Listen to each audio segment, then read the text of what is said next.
Oh, everybody, how is your weekend going? Mine's going alright.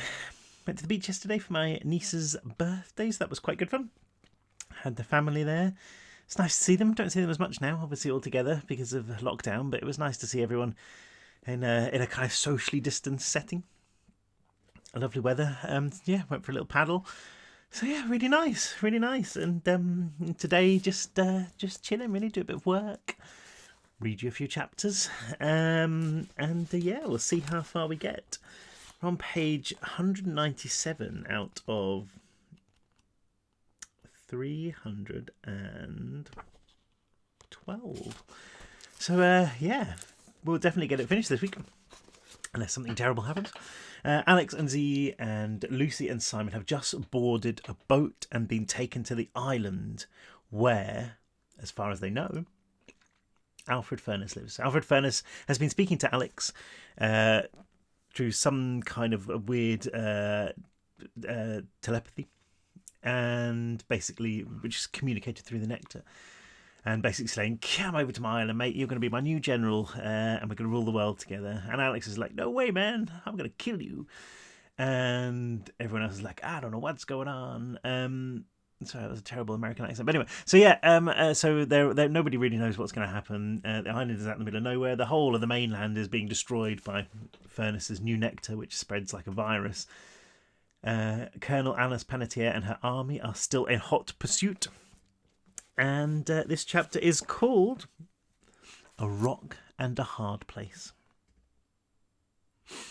"So," said Z as we climbed, "you've got a plan, right?"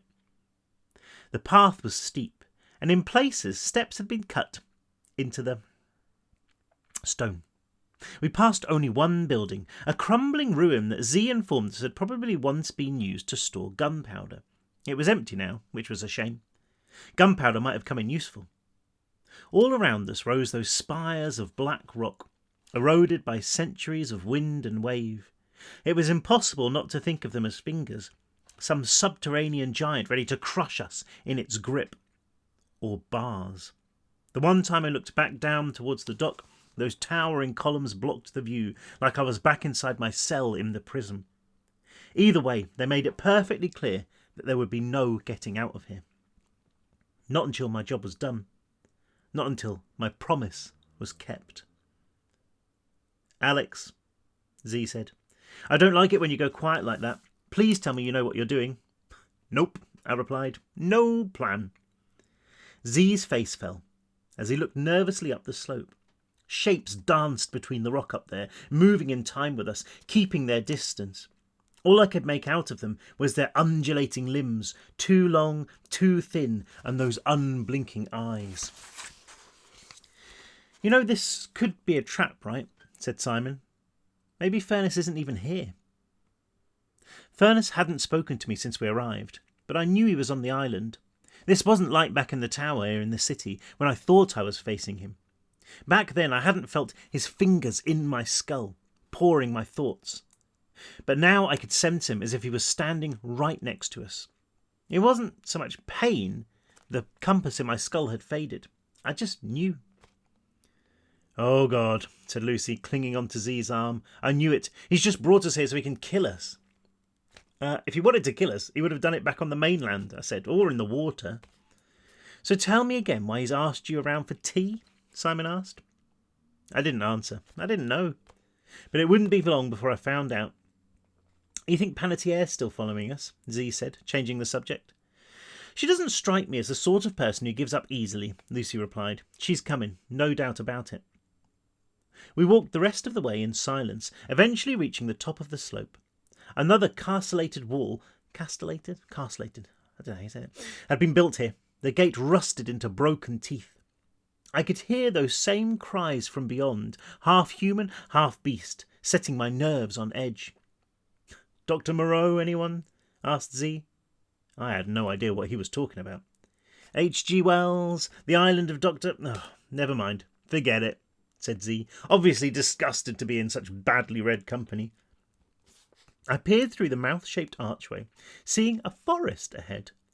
The trees were thick and short, barely twice my height, and they all looked close to death. It wasn't surprising. There was barely any soil up here, and the permanent cloak of mist that hung in the air tasted like pure salt. As soon as I stepped through the iron teeth into the forest, the cacophony of screeches and moans intensified. My pulse quickened, my heart a motor that drummed the nectar around my body. I held my right hand up, ready to defend myself if anything attacked, but other than the sounds and the distant unformed shadows, there was no sign of danger. We set off into the trees, the branches knitting overhead, blocking out what little light was left. My silver eyes picked open the gloom, making sense of the knotted trunks and writhing limbs. The ground was thick with undergrowth, centuries' worth of untrimmed roots and weeds doing their best to trip us up and turn us back. Although I knew this wasn't the orchard from my dreams, from Furness's memories, it looked a little too much like it for my taste. "This place is majorly creepy," said Lucy. "I don't—" But she was cut off by the sound of footsteps, running hard, the crack of wood as something forced itself through the trees, something big getting closer. We drew ranks, our backs together, feeling the ground shake beneath us. Then we saw it. A shape in the forest, too big to be human, bigger even than the berserkers.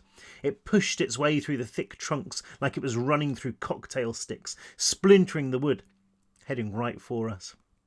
"Down!" I said, pushing the others to the ground and throwing myself on top of them, praying that we wouldn't all be trampled to death.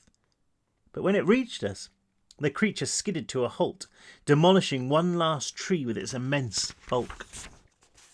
I stared at it, unable to believe what I was seeing. The beast was human, or at least it had been. It stood 4 meters high, its body proportionately wide, formed of fleshy folds of grey skin. Its head was like a fist of countless knuckles. 2 of those knuckles opened and closed, black eyes blinking down at us.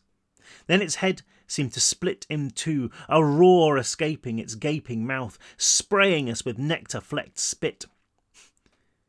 But that wasn't the worst of it. I thought at first that there were people riding this beast, their forms strapped to its side with some kind of harness. When I looked more closely, however, I realised that those figures were part of it. Limbs grew from its flesh like buds on a plant, dozens of deformed arms and legs bristling on all sides.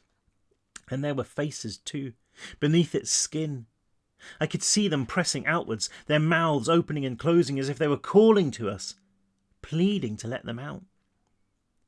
I heard a low, desperate moan, a cry of utter terror, and it didn't take me long to realise that it was coming from me. The creature stomped forwards, sniffing the air, snorting from the twin scars of its nostrils. Then it reared, ready to bring its huge legs down on us. No, not legs, I realised, but hands, ready to pound us into the forest floor. I forced myself to concentrate, to close my eyes. I'd been able to control the other berserkers. Maybe I could give this freak orders too. It was a long shot, but what else could I do? Even stabbing my bladed hand into that thing would have been like trying to bring down a rhinoceros with a butter knife. I blasted out a message, picturing the monster retreating into the forest, leaving us alone. In those few seconds I must have imagined it a dozen times, silently screaming my commands at it. I felt the ground shake as it slammed its fists down, opening my eyes to see it backing clumsily away. It shook its head, as if trying to dislodge a fly from inside its skull, never taking its eyes off me. The forms beneath its skin writhed. I got to my feet, the nectar a storm, making every cell sing. "Lead us to him," I growled inside my head. "Take us to Furness." I pictured the mansion, the beast showing us the way. It opened its mouth again, its bellow like that of a cow being led to slaughter. But it had no choice in the matter. I was its general, and it would obey. With another shake of its head, one that knocked man-sized branches to the ground, it set off along the path. "What the hell is that thing?" asked Lucy as we set off after it. "It had people in it." "Just another monster. Forget it," said Z. He turned to me, What did you say to it? Is it going to lead us to Furness? I guess we're about to find out, I said. After a couple of minutes, the berserker burst out of the forest, shedding leaves and twigs behind it. We followed the trail into a vast open clearing the size of a soccer field. The ground here was rocky and uneven, full of craters and crevices. It could have been the surface of the moon if it wasn't for the mansion that sat there at the other end of it. It rose from the island as if it had grown here, built from the same dark stone, its walls and its towers so random that they looked organic. The berserker was charging towards it with purpose, its folds of fat and its surplus limbs bouncing up and down as it negotiated the rough terrain. And it wasn't alone. There were other creatures out here, dozens of them, teeming from the crevices in the rock like ants. Some actually resembled giant insects, their bodies hardened by the nectar, their skin the colour and texture of a beetle's carapace, their lips twisted into crude mandibles. Others were closer to the children they'd once been, still made of flesh. Their faces were broken, but they were unmistakably human. That was where the resemblance ended, though. Their bodies were a cruel joke, as if they'd been moulded from plasticine by a bored child, then left to wilt in the sun. Each one was unique, and they scuttled and bounded and limped over the rock to get a better look at us. They called out to each other as they moved, some sounding like toddlers wailing, others like pigs squealing. There were words in there too, but nothing that made any sense. These berserkers were too far gone to remember how to speak. I realised that some of the freaks were closing in, their faces warped by curiosity or maybe anger. Near the cliff edge, two were fighting, their massive arms taking chunks out of each other until one backed away with a whimper. "Come on," I said. "We should keep moving." "Can't you control them?" Lucy asked. This close to Furness, I doubted it. 2 or 3 of them maybe, but 30, 40, maybe even 50 all at once, with their master's voice coming from the mansion? There was no way. We started moving again, slowly, afraid that any sudden movements might start a stampede. It was tough going. Some of the cracks in the rock must have cut right through the heart of the island, because I could hear the sea down there, pummelling the rock. The sound reminded me of being back inside the prison, inside the chipping room after we'd blown the floor, about to jump into the river. "You thinking what I'm thinking?" Z asked, and I could see by the look on his face that I was. "At least we've got an escape route if those things decide they don't like us." I vaulted a narrow crevice, hearing the sonic boom of the waves down below. We wouldn't last a second down there if we jumped. The river beneath the prison had nearly killed us, and the ocean was 1,000,000 times more powerful. The closer we got to the mansion, the weirder it seemed. 2 wide 3-storey wings sat on either side of a central tower, with a number of smaller turrets and spires reaching up from various other parts. I counted 7 in all, each more elaborate than the last. At least 20 dark windows watched us approach. The berserker from the woods was trying to squeeze into the open front door, its bulk preventing it from entering. It heard us coming, pulling its head free and looking at me sadly. "This place must have been the barracks or something," said Z, as the mansion loomed over us. "They probably stationed a whole naval division out here to keep a lookout for—" "You hear that?" interrupted Lucy. I cocked my head, trying to hear anything over the roar of the ocean. And sure enough, there it was. The faint pulse of a helicopter. Simon bolted along the front of the building to the edge of the cliff, 50 metres away, peering over, his hand shielding his eyes even though the sun was still masked by clouds. He turned, cupping his mouth and yelling through the wind, "Boats!" "Panettiere," I said. I ran to Simon, careful not to get too close to the cliff edge. Sure enough, maybe 24 Navy ships of different shapes and sizes were heading this way, churning the ocean into a rage. Maybe half as many helicopters mirrored them in the sky. "How did they get here so quickly?" asked Lucy, who'd run to my side, clinging onto my elbow to stop her blowing off the edge. "They must have been ready to roll," Z answered as he arrived, panting. They were probably just waiting for the coordinates from Panettiere. There's a base up the coast from here, right? Suttermouth, no, Culvermouth, that's it. They would have bypassed Furness's troops if they'd come from there. It's like Normandy or something. There are loads of them." There were. all packed with troops. They weren't having a free ride, though. One boat was already sinking, smoke billowing from its engine. Two more had collided with each other, and I saw a shape through a windshield, a corpse-faced beast that was going to work on the crew. The Leviathans were doing their job well, but they wouldn't be able to stop them all. Jesus, muttered Z. The army out here? Furnace in there? Talk about being stuck between a rock and a hard place. I jogged back to the mansion door, everyone else following. The berserker towered over us, watching curiously. It leaned down as I passed, trying to push itself through, the way I'd commanded it to. I sent out a message for it to stand back, and it did so. It kept its head level with mine, bracing its weight on its immense fists. Its knuckled eyes blinked at me, and it uttered gentle whimpers from its throat. I reached out with my good hand, resting my fingers on its cheek. It seemed to relish the touch, pushing against it. It could have been a massive dog if it wasn't for those extra heads that stretched its skin, opening and closing their mouths in silent screams. If its face, as gnarled and deformed as it was, didn't so clearly belong to a child. Thank you, I said to it. Then I stepped through the door into the cool, dark interior of the mansion. My eyes barely had time to adjust to the dark, seeing a large reception room decked in old furniture and paintings, grand staircases mirroring each other on both sides, before I heard the berserker utter a deafening howl behind me. I spun around to see that it had positioned itself outside the door, its corpulent body cutting out all but a trickle of light. "Hey!" I shouted. "Alex!" yelled Z from the other side, his voice muted. "Make it move! We can't get in!" I tried to concentrate, ordering the creature to get out of the way, picturing it standing clear of the door. Nothing happened, even when I tried again, mentally screaming at it to obey. "Move!" I shouted, slapping the berserker with my left hand. It bent its head and glared at me, another banshee wail blasting from its gaping jaw.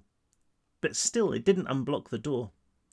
I went to slap it again, but before I could, I heard Furnace's voice erupt inside my head, loud enough to shatter my thoughts to splinters.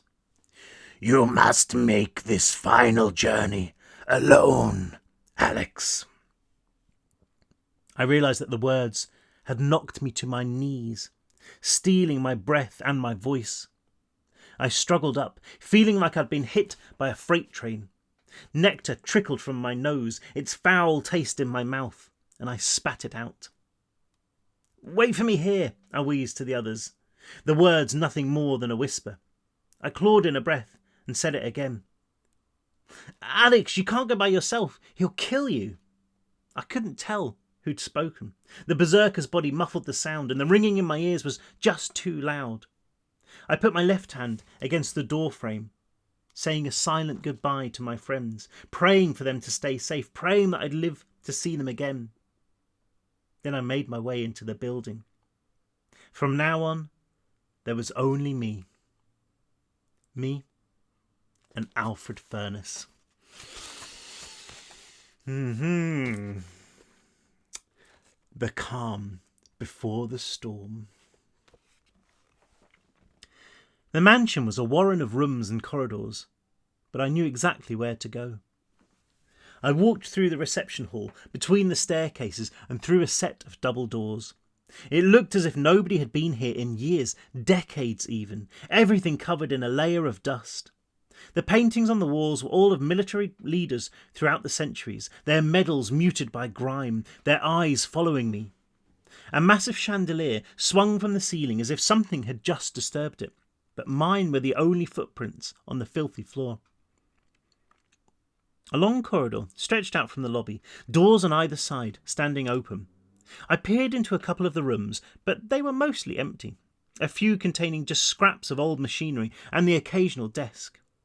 One was packed with bunk beds, the same kind as been used in Furnace, the sheets fluttering in the breeze from a broken window. I thought about going back to the front door, telling Z, Simon and Lucy that there was another way in. But what was the point? If Furnace wanted me here alone, then that's what was going to happen. There would be no arguing with him, not in his own house. I reached the end of the corridor, pushing through another pair of doors to find myself at the rear of the mansion. A staircase led down to the basement, the tiles cracked and stained.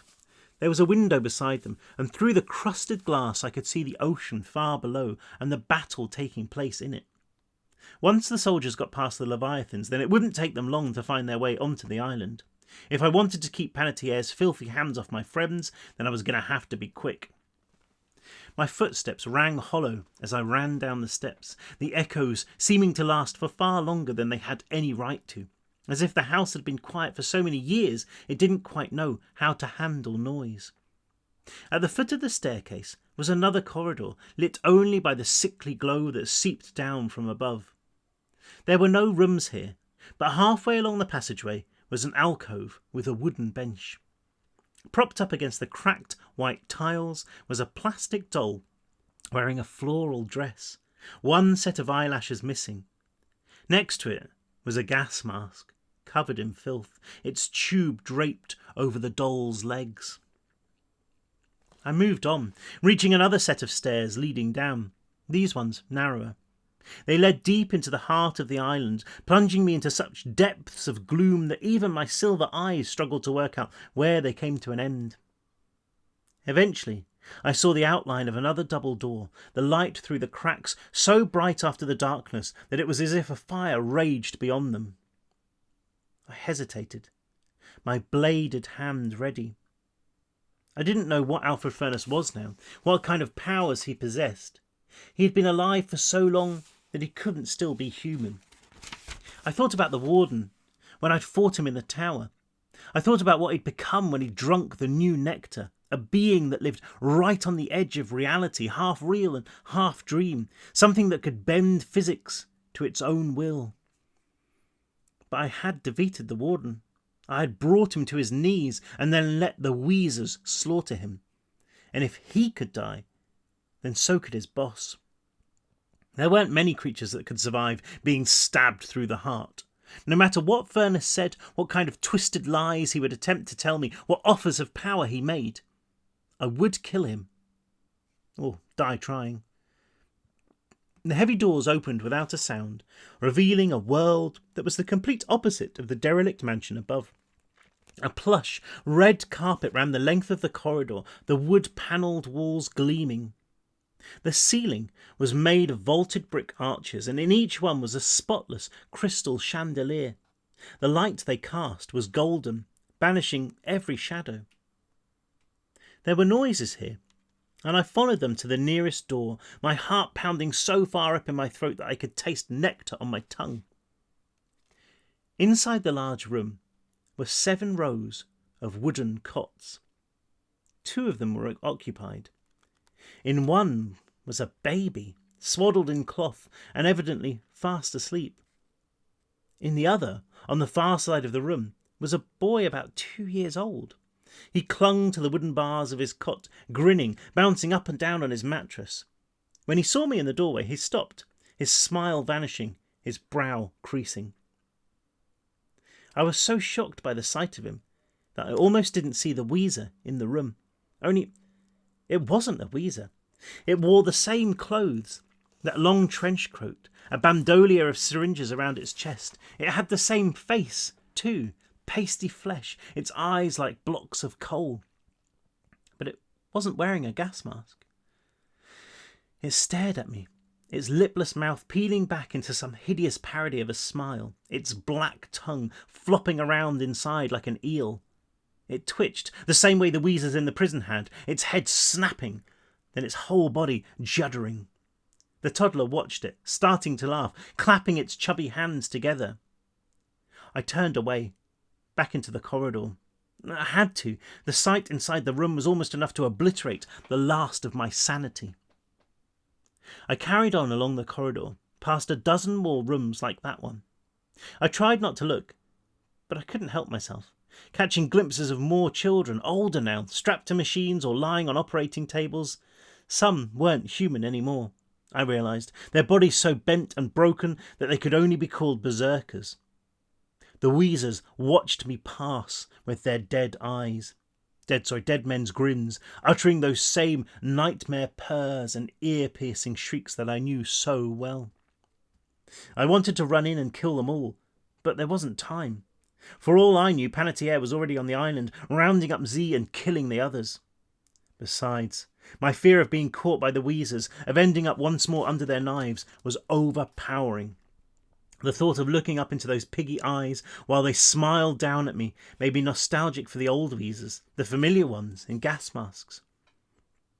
I walked on, feeling the nectar rage, only for its fire to be dulled by fear, each cycle leaving me more exhausted. It was okay, though. I wouldn't need my strength for much longer. There was just one more job to do, one more promise to keep. Then I could rest for all eternity. The corridor ended up ahead in yet another double door. On one door was painted a coat of arms, a red and white shield, 2 apple trees growing on either side, and an animal in the centre. I wasn't quite sure what the beast was, a jackal maybe, but I recognised its silver eyes. They seemed to sparkle in the light from the corridor, as if the creature was ready to spring from the painting and devour me.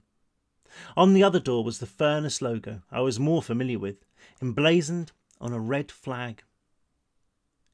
Even without the markings, I would have known that these were Furnace's quarters. I could feel him there, his presence an endless pulse that seemed to reverberate through my body.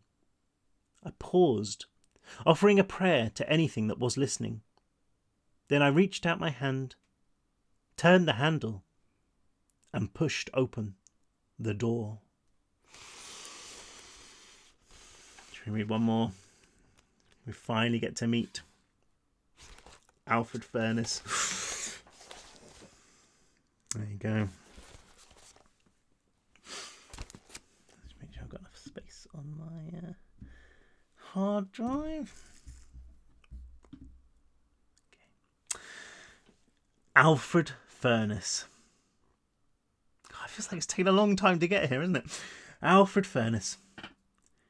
I honestly don't know what I'd been expecting, but it wasn't what lay before me.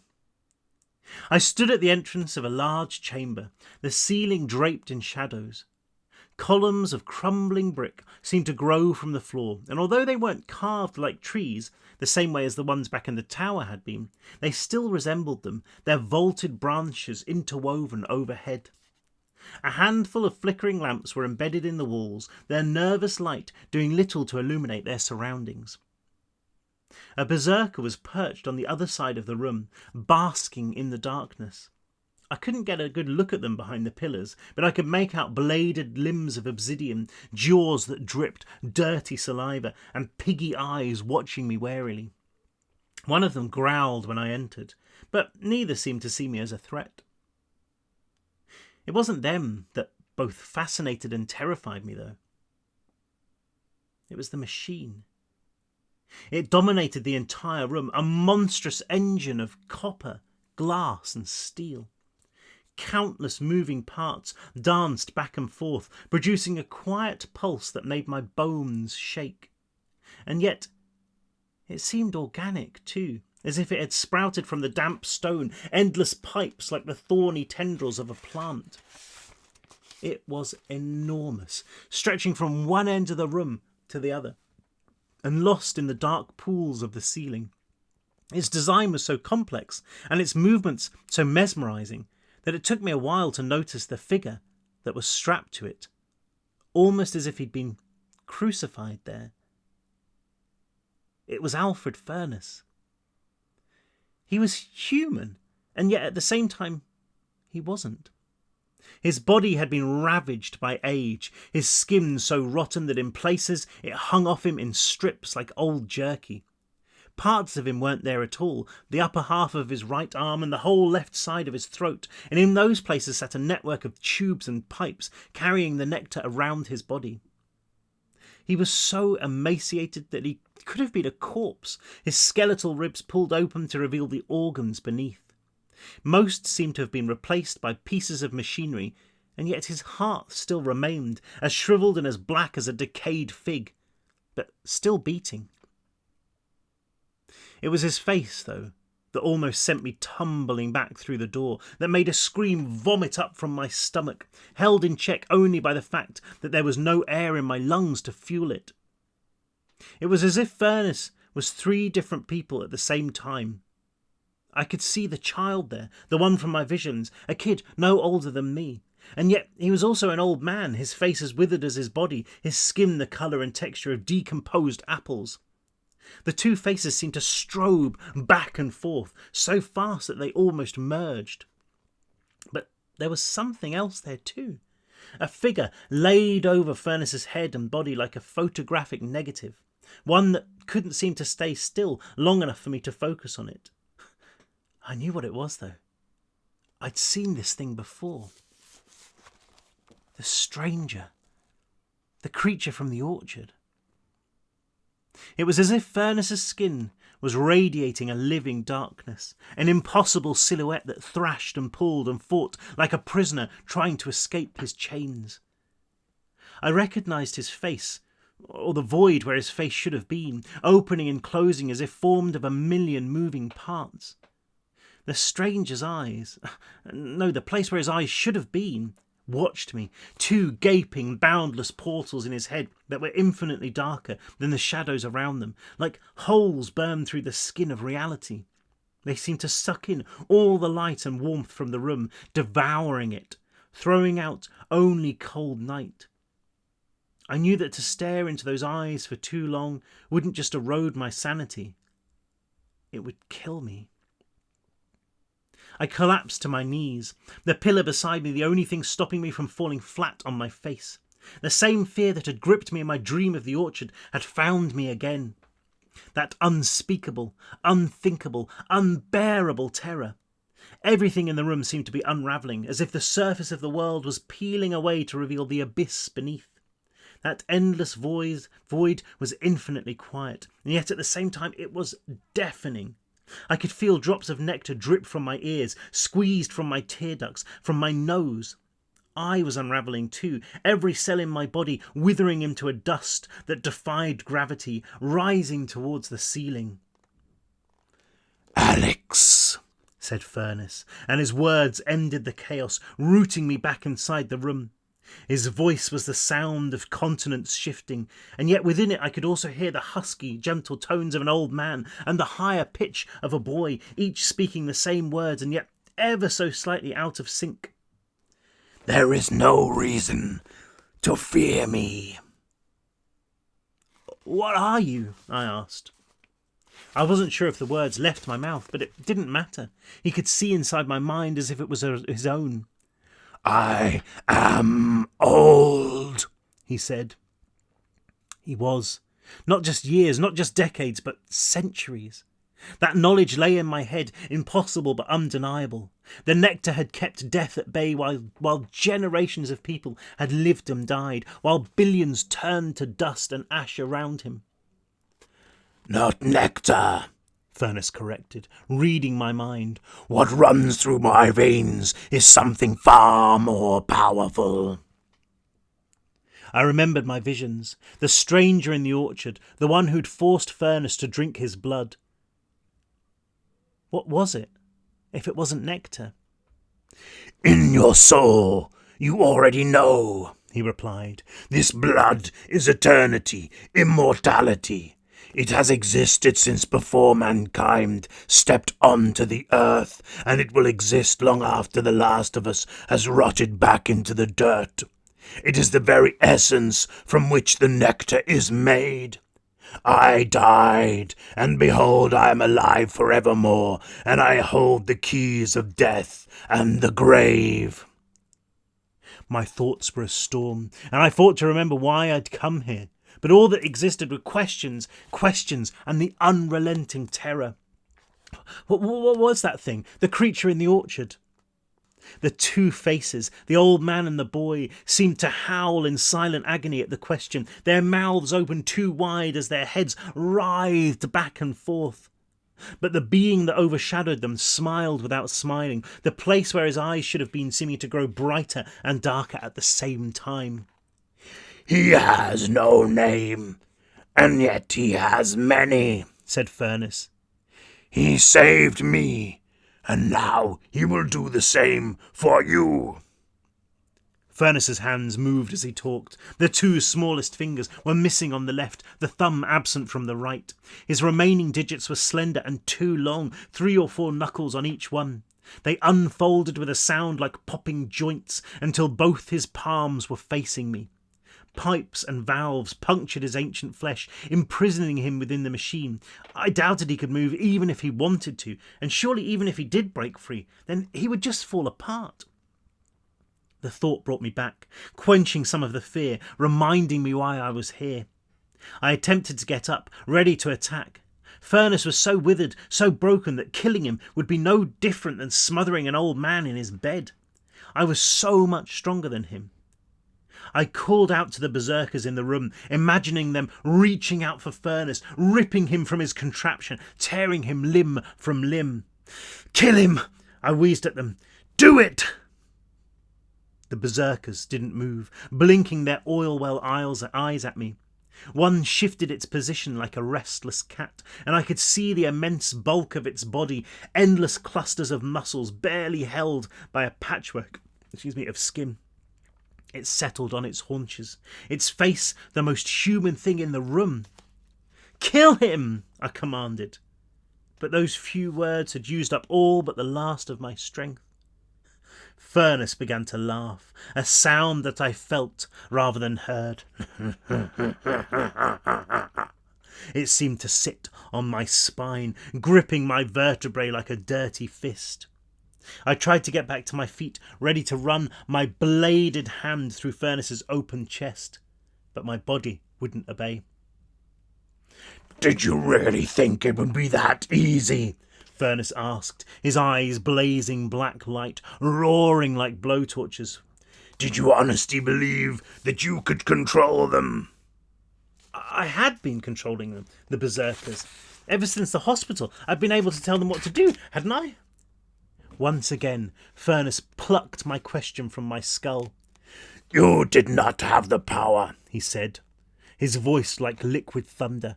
"I read your mind, Alex, and I relayed your commands to my children. It was not you who gave them orders, but I." I didn't want to believe him, except I knew it was the truth. I felt panic once again claw through my body, dousing the nectar like a blanket over a fire. What the hell was I doing? Did I honestly think I could just walk into Furness's own house and kill him? I was going to die here. I was going to be executed. "No," said Furness, his tone surprisingly calm. "It is I who will not live to see tomorrow." I lifted my head, feeling like the weight of the world was pressing down on it. For a second, the blurred, flickering silhouette of the stranger faded, and I could see the 2 other people beneath, the boy and the man. Both looked utterly exhausted, especially the kid. His thin face reminded me of the inmates inside the prison, the ones who looked like they'd never be able to get through another day behind bars. Their face vanished once again behind the invisible grin of the stranger. "What do you mean?" I said. "Why do you think I brought you here, Alex?" said Furness. I opened my mouth to give an answer, realizing that I didn't have one. I thought I had known. There had been a reason I'd come here, a reason I thought it would be so easy. I'd come to kill Furness. My thoughts were disintegrating, collapsing in on each other. I saw one in the confusion, grasping for it before it could disappear. "You didn't bring me here," I said, faltering. I came for you." "Did you?" More laughter, insects scuttling on the underside of my skin. "Are you sure about that, Alex?" I wasn't sure about anything anymore. The weight on my head grew too much and I let it drop, collapsing onto my elbows, looking like I was praying in front of an altar. "Why do you think I showed you everything I did?" Furness went on. "Why do you think I let you escape from the prison?" "You didn't!" I spat. Furness laughed, gesturing to his side, where an old-fashioned telephone nestled in an alcove within the machine. It reminded me of the one in the warden's office back in the prison, and I knew instantly that they had once been connected. I wasn't sure why he'd needed one, given that he could talk to the warden through the nectar, but the sight of it there brought back the memory of when I'd first heard Furness, the way his voice through that phone had made my ears bleed. He had known everything that we were doing. He'd seen it all, and he'd let it happen. "Didn't I?" he went on. "Why didn't I stop you, Alex? Why didn't I send 100 berserkers, 1,000? Why didn't I turn your friend Simon against you?" He laughed, the sound making the blood boil in my head. "Why did I lead you to the tower and give you the strength to defeat my old General Cross? Why did I grant you the power to fight the human army? And why did I show you the path here to my kingdom?" You didn't! Except he had done all of those things. Everything that had happened had been orchestrated by the creature that hung before me, this madness of man, machine, and monster. I shook my head, unable to accept it, coughing out the same denial again and again and again. "That is part of the nectar's beauty. It makes puppets of mortals. This is something that you will soon discover for yourself, if you are willing." Willing? I managed, a ribbon of black blood oozing out with the word. "You have to be willing," said Furness. "It can work no other way. But you will be. I am old, Alex, so very old, and even he cannot keep me alive forever. By doing this, you will keep your promise. The only way to kill me is to take my place. I need an heir, but such a gift cannot be given lightly." I shook my head again, fury detonating inside me. There was no way I would do what he asked. I was here to kill him, to stop him, not to replace him. "Why me?" I asked. "Save your breath, Alex," he said. "It will become clear. Let me show you something." The room came apart, the columns and the vaulted ceiling spinning away from the floor with such speed that I was gripped by vertigo. I realised I was back outside again, standing on the top of the island, surrounded by berserkers. I tried to look around, but I had no control, just like in my dream. Then the view swung from side to side, and I realised that I was looking at the world through somebody else's eyes. "They are here," Furness said, "and they come without mercy. Watch." I heard the soldiers before I saw them, swarming from the forest in groups, their weapons blazing.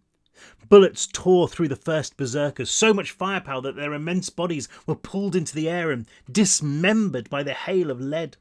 I expected the others to fight back, but they all seemed rooted to the spot, including the one whose head I occupied. I could almost taste its emotions, a mix of anger and panic that sat in my mouth like bile. "Fight back!" I called to all of them, but it was no use. A soldier fired a rocket from a bazooka, the missile hitting one of Furness's freaks and causing a fireball so big that I could feel it down here in the vault. Pink and black rain steamed down onto the island, and yet still none of the berserkers moved. The creature whose head I occupied looked around, showing me the front of the mansion. I could see the behemoth that we'd met in the woods, its frame dwarfing the people who cowered by its side, Z and Lucy and Simon. At the rate things were going out there, it wouldn't be long before they were dead. And even if they survived the firefight, I knew that Panettiere was here on the island, leading her troops, wanting to turn us into specimens. The view of the island vanished with the same gut-wrenching speed it had appeared, sucking me back down into the basement. I retched, a string of black spit hanging from my lips. It felt like the room was still spinning, the confusion causing my vision to darken, my body to shake uncontrollably. "Why are you showing me this?" I demanded, anger returning some of the strength to my body. I managed to crawl up on my knees, my hand resting against the pillar. "Why aren't you fighting back?" "I am old," Furness repeated, lifting his mangled hands in surrender. "My time for fighting is at an end. It is your turn to take control, Alex. Only you can save them. Only you can win this war. Come to me, child. Accept what I have to offer." Furnace's hands lifted, gesturing towards part of the machine I hadn't really noticed. There was a human-shaped space there, straps for arms and legs, and a metal cradle for a head. "It will be easy, child, and it will be quick." I knew that even now I was following Furnace's plan, just a marionette dancing along to the movement of his fingers. But what could I do? If I stayed here on my knees, then the army would win. Panettiere would have her victory. She would create monsters of her own, and the world would be buried beneath a tide of nectar. Z would be dead, Simon and Lucy too, probably. And what of me? There was little doubt about my fate either. They would cart me back to the hospital, run more of their tests until I took my last breath. Either that, or they would execute me in this very room. At least if I obeyed Furnace, if I accepted his offer, I would stand a chance. If nothing else, at least I would be in control. If I accepted, I would become the executioner. And isn't it always better to be the one who kills than the one who dies? A seed of doubt wormed up from the anger, from the fear, but it was too slow. I had made my decision. "What do I do?" I asked, pushing myself up, my legs almost too weak to hold me. I staggered over to Furnace, trying not to look at his tattered flesh, at the glass pipes that ran through his body. "Will you accept my gift?" he asked. It was the same question that had been asked of him centuries ago in the orchard, and I knew I would give the same answer. I saw the blood that pumped through Furnace, the pure, undiluted power from which nectar had been distilled, and the truth was that I wanted it more than anything else in my life. "I accept," I said. The stranger's face unfolded, shadowed petals blossoming, contracting, blossoming again. "I knew you would," Furnace said. He reached out to me, his fingers on my head, pushing the hair back from my brow. His flesh was as cold as ice. "Thank you." Oh, we're entering the end game. I'm going to leave that for next week. Oh, I'm so close to the end. Oh. Okay. So Alex is about to take Alfred Furnace's place. He's about to let the stranger embrace him and give him his power in order to save his friends. And we will find out what happens very, very soon. Oh, intense. I hope you enjoyed that. And I did. It's so funny reading this book again after so long. I'd forgotten some of those things. I'd forgotten about the children in the mansion, in the basement in the mansion, getting experimented on by the Weezers. It's so horrible. Anyway, I hope you have a great Sunday, whatever you're doing. And yeah, hopefully I'll be back tomorrow. I think I've got a fairly clear schedule for tomorrow. So hopefully I'll be back tomorrow to read a little bit more. But we will definitely finish by the end of the week. And then we'll have to decide what to read next. Anyway, have a great weekend. And I will see you very soon. Bye.